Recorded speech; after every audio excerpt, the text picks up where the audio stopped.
Ma'am आश्रम में आप गए थे, क्या आपने वहाँ पे देखा? मैंने वहाँ के आश्रम में ये देखा कि वो एक बहुत शानदार सी बिल्डिंग है, पूरी संगमरमर की बनी हुई है। और उस बिल्डिंग में जो है अच्छे साजो सामान है। आराइश उर्दू में शब्द एक होता है, और सुख सुविधा मेरे ख्याल से बहुत अत्याधुनिक सुख सुविधाओं से लैस वो आश्रम है। अब जिसकी वजह से हो सकता है वहाँ बहुत बीमार लोग रहते हो, तो उनके लिए वो सुविधाएं रखी गई हों कि बहुत बीमार कभी महाराज जी थे और वहाँ पर रुके थे, शायद उनकी वजह से ऐसा उन्होंने किया है। लेकिन गीजर है, स्विमिंग पूल है, इनके लिए लिफ्ट है। बताया जा रहा है महाराज जी के लिए थी जो बहुत स्थूल काय हो गए थे, उनके लिए वो व्यवस्थाएं थी। लेकिन ये सब चीजें वहाँ पर हैं। आपने विचित्र क्या देखा? क्या अलग अलग क्या है? अलग ये मैंने कहा कि जो बहुत सख्त सा बच्चों के लिए रूल रेगुलेशन होनी चाहिए। सुबह सुबह उठो, वेद पाठ करो, ब्रह्म मुहूर्त में पूजा करना सबको सिखाया जाए। तो इस तरह का नहीं, 9 बजे 8 बजे 12 10 बजे आराम से उठ रहे हैं, आराम से सब चल रहा है। ये पद्धतियां जो है ये थोड़ी अजब अलग है। ये पद्धतियां मुझे नहीं मतलब लगी कि ये नॉर्मल वेद पाठी बच्चों की चीजें हैं, ये ऐसा मुझे लगा। आपने कुछ महिलाओं का जिक्र भी वहाँ पे किया, क्या है? जब मैं वहां पर थी, अभी की स्थिति मुझे मालूम नहीं है, 4 साल पुरानी बात है, तब वहां पे एक स्त्री थी, वही उस मठ की मालकिन थी। उन्हीं के कुछ बेंगलोर से रिश्तेदार आए हुए थे, 2 महिलाएं और उनके बेटे भी बताए जा रहे थे। तो 3-4 महिलाएं वहां पर रह रही थी जब मैं वहां पर गई थी, और जब मैं वहां पे रुकी हुई हूँ जितने दिन, ये महिलाओं का जिक्र है। और वो महिला जो वहाँ की मालकिन है, उसे मैंने ये बात पूछी थी कि आप उनकी माता हैं या पत्नी है, मतलब कौन है। स्वाभाविक जिज्ञासा है, कोई किसी को अगर देखेगा कि एक आश्रम की मालिक कोई महिला है और वो आश्रम अभिमुक्तेश्वरानंद जी का आश्रम कहा जाता है, तो एक स्वाभाविक जिज्ञासा के तहत मैंने उनसे ये सवाल पूछा था। तो उन्होंने ये बताया मैं उनकी सखी हूँ, माता और पत्नी नहीं हूँ। आपको लेकिन कोई विवाद हुआ ही नहीं है। अभिमुक्तेश्वरानंद जी से मेरी डायरेक्ट बात, देखना, मुखातिब कभी हुई ही नहीं हूँ। आमना सामना प्रत्यक्ष साक्षात्कार कभी हुआ ही नहीं है, ना मेरी उनसे फोन पर कभी बातचीत हुई है। तो ये नहीं कहा जा सकता है कि उन्होंने मुझसे कुछ कहा। उनका एक मैनेजर वहां पर था, उनके प्रशासनिक प्रतिनिधि के तौर पर, ये लगातार मुझसे बात करता था, डेली बात करता था।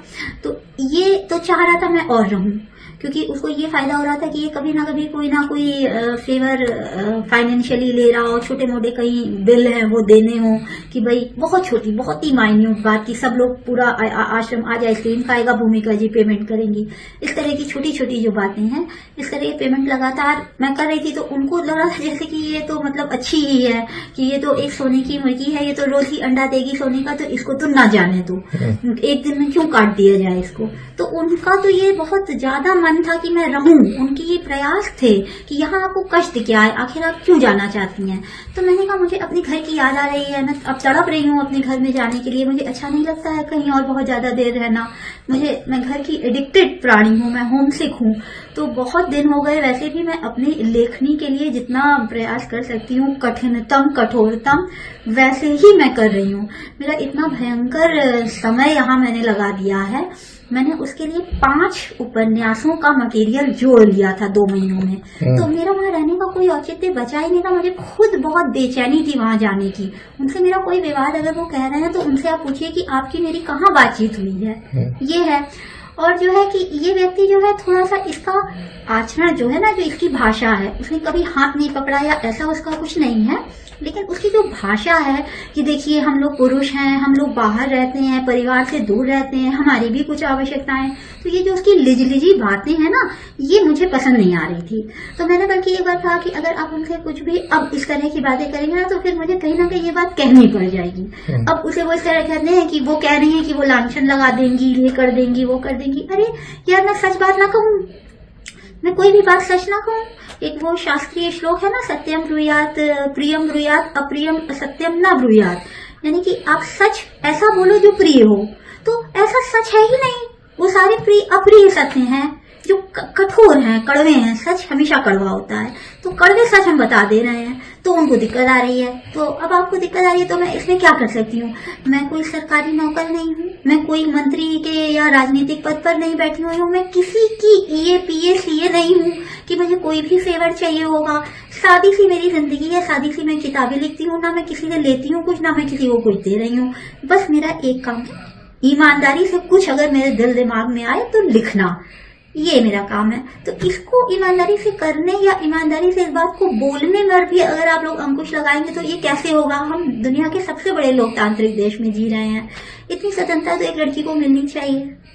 मैं उठा रही हूँ, पत्रकार उठा रहे हैं, पत्रकारों को मैं धक्का मार के निकाल दूं, कह दूं कि भैया मेरे से बात मत करो, क्यों तुम्हारी हिम्मत हुई? अभी मुक्तेश्वरानंद इतने महान जो हैं उनके खिलाफ तुमने मुझसे सवाल कैसे पूछ लिया? अरे भाई, आप लोग ने भी तो ये नहीं कहा कि अभी मुक्तेश्वरानंद जी रेपिस्ट है। भूमिका जी आप मानती हैं? आप मानती हैं? आप ये नहीं पूछ रहे हैं। आप सारे पत्रकार हमसे बस ये पूछ रहे हैं कि भूमिका वहां रहती थी, आपने क्या देखा? अपना तजुर्बा बता दिए। जो तजुर्बा है ईमानदारी से बता दे रहे हैं, इसमें क्या ऑब्जेक्शन है किसी को भाई? अब आप लोग आज पूछ रहे हैं क्योंकि आज मुद्दा उठ गया है, तो मैं क्या आपसे कहूँ कि सुनिए अभी मत पूछिए, जब फैसला आ जाएगा तब पूछिएगा। तो ये तो नहीं है ना, आप पूछ रहे हैं, हम बता रहे हैं, आपका काम ईमानदारी का है, मेरा काम ईमानदारी का है। हम कलम वाणी से जुड़े हुए लोग हैं, हमारा यही काम ही है, यही हमारा पैशन है, यही हमारा प्रोफेशन है। तो हम अपना प्रोफेशन से भी गद्दारी करें, पैशन से भी, जो कि हम पैसा भी नहीं ले रहे हैं। सीधी सी बात है। अगर देखिए, ये मेरी बिल्कुल निजी राय है, अगर किसी चेयर पर लांछन लगता हो ना तो उसे वो चेयर खुद ही छोड़ देनी चाहिए ईमानदारी से। उसे कह देना चाहिए भैया अभी इतने सारे बड़े बड़े आरोप लग रहे हैं, हल्के फुल्के तो आरोप है नहीं कि आपने इतने करोड़ का गबन कर लिया, छोटे मोटे आरोप नहीं है, बहुत ही घृणित, बहुत ही शर्मनाक आरोप आपके ऊपर लगे हैं। इन आरोपों का निस्तारण हो जाने दो, अति शीघ्र हो जाने दो। आप ये कह दो कि फास्ट ट्रैक कोर्ट में रख दो, अति शीघ्र इसे कर लो। इतना सा आप सहयोग करके आप तब तक वेट कर लें कि भैया हमारा ये निस्तारण हो गया है इस मामले का, मेरे ऊपर जो आरोप लगे थे वो निकल गए, या मेरे ऊपर जो आरोप लगे थे उसमें अगर वो फंस गए तब तो कोई बात ही नहीं है, लेकिन अगर आप उसे क्लीन चिट आपको मिल गई, आप स्वच्छता से निकल गए और आपकी सारे आरोप बेबुनियाद थे, आप वापस कुर्सी पर आ जाइए, है ना? तो मेरे ख्याल से तो ये अच्छी बात होती। अगर अपना जमीर होता, मेरा अपना जमीर होता तो मैं ऐसा करती। अभी वो कई उनके उत्तरदायित्व हैं उनके सिर पर, सनातनियों का सारा बेड़ा उन्हीं के सिर पर है, तो हो सकता है कि उनको ये बात नहीं समझ में आए, ये हो सकता है, इसलिए वो ऐसा ना कर पाए। मजबूरी है, विवशता है कि उस कुर्सी पर वो मजबूरी में बने हुए हैं। लेकिन अगर मैं इस कुर्सी पर होती तो मैं निश्चित रूप से कह देती भैया अपनी ये कुर्सी रखो, मैं बहुत सुकून से जीवन जीने वाली और बिल्कुल कोई लोभ के बगैर जीने वाली व्यक्ति हूँ। तो मैं कह देती भैया मैं जिम्मेदारी नहीं उठा पाऊंगी ये वाली, इतना बवाल हो रहा है, थोड़े दिन के लिए ठहर जाओ, कुर्सी किसी और को दे दो, बाद में मैं देखूंगी। राजनीति हो या क्राइम, संसद की बहस हो या सड़क की सच्चाई, बाजार की चाल हो या रोजगार की तलाश, देश की चर्चा हो या दुनिया की हलचल, जंग के शोर से सीज फायर की खबर तक, यूपी बिहार से तमिलनाडु की सियासत तक, एस्ट्रोलॉजी के सितारों से खेल के मैदान तक, सच साफ सीधे अंदाज में देखिए तक 360, गली से ग्लोब तक।